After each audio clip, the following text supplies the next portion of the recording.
రేటుకి కొంటాం. Sharma gold company.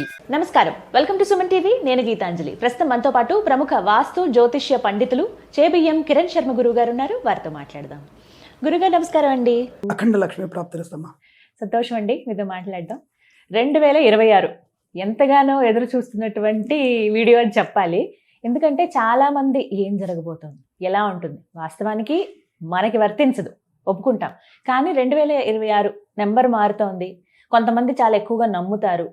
ఇప్పుడున్నటువంటి రాసుల వారు కావచ్చు, గ్రహాల ఈ పరిస్థితులు స్థితిగతుల దృష్ట్యా 26 అసలు ఎలా ఉండబోతోంది. ఎందుకంటే 25లో చాలా ఘోరాలు చూసాము, రకరకాల పరిస్థితులు మనం ఎదుర్కొన్నాం. మరి 2026 ఎలాంటి పరిణామాలు ఉండబోతున్నాయి, ఎవరికి మంచి ఎవరికి చెడు అంటే?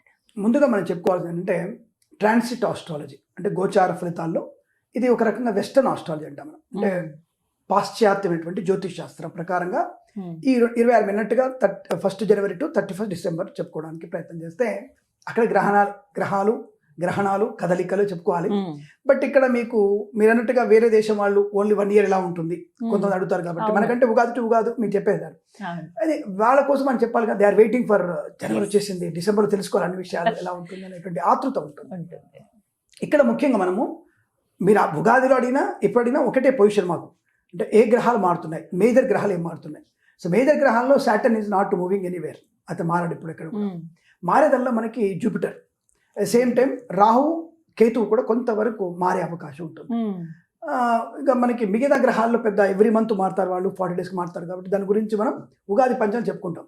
ఈ 3 గ్రహాలని బట్టి మనకి ఎలా ఉంటుంది గురుగారు, అసలు ఏంటి? శని మారడు అంటున్నారు, గురుడు మారుతాడంటున్నారు, రాహుకేతులు కొంత మార్పు అంటున్నారు. దీనివల్ల ఏమైనా ప్రయోజనం ఉందా, అప్రయోజనం ఉందా? ముందుగా మనం ఏ రాష్ట్రం వారికి బాగుంది అనే విషయం కన్నా నేను అంత్యనిష్ఠురం కన్నా ఆదినిష్ఠురంతో మొదలు పెడతాను. బాగలేని రాశుల గురించి వెళుతూ ఇక సింహరాశి అయిపోయింది మెయిన్ ఒకటి. మరి ఇంకొక రాశి ఉంది వీళ్ళకి, అష్టమ రాశి. అంటే మనకి బాగా గుర్తుపెట్టుకోండి, ధనుసు రాశి వారికి కూడా అష్టమ స్థానంలో గురుడు ఉన్నాడు. ప్లస్ తృతీయ ద్వితీయ స్థానంలోకి రాహు వచ్చేస్తున్నాడు. మాట దూర్తు అంటే ఓవర్ కాన్ఫిడెన్స్, నేను తప్ప ఇంకా వెళ్ళాడు. కిరణ్ శర్మ లాగా మాట్లాడడం, రాడికల్గా మాట్లాడకూడదు, బీ కేర్ఫుల్గా ఉండాలి. నోరు ఎంత కట్టడి చేసుకుంటే అంత మంచిది. 2 రకాల కట్టడి, ఒకటి మౌనము, రెండవది అతిగా తినకపోవడం. సంవత్సరం ఉపవాస దీక్ష పాటించాలి వాడు. అంటే అంటే ఏమిటి, ఒకటే పూట భోజనం చేయాలి, రెండవ పూట అల్పాహారం, అల్పమైన ఆహారం తీసుకోవాలి, అది రాత్రిపూటే. ఇలా ఉన్న వాళ్ళకి నోరు తక్కువ మాట అంటే 70% క్లోజ్ చేసుకొని 30% మాట్లాడుతూ 30% వరకే భోజనం చేసిన వాళ్ళు. అంటే మధ్యాహ్నం పూట ఫుల్ తినండి. అలా ఉన్న వాళ్ళకి ఆరోగ్యం బాగుంటుంది, ఆనందం ఉంటుంది, ఐశ్వర్యం ఉంటుంది. వీళ్ళకి పొలం కొనుగోలు చేసే అవకాశం ఉంది. రెండోది నూతన వాహన యోగం ఉంది. వీరికి కళ్యాణ యోగం ఉంది బాగా. అంటే ఇన్ని శుభయోగాలు కూడా ఉన్నాయి, కానీ అవయోగాలు కూడా ఉన్నాయి. ఈయన దూర్తు వల్లనే వచ్చే సంబంధాన్ని పోగొట్టుకుంటాడు.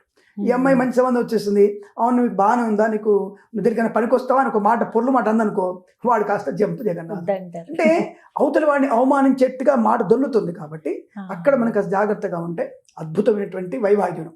పోయేది నీ వల్లనే, వచ్చేది నీ వల్లనే. కాబట్టి కలిసేది పోటీ కాబట్టి జాగ్రత్తగా మాట పొదుపుగా ఉంటే అద్భుతంగా ఉంటుంది.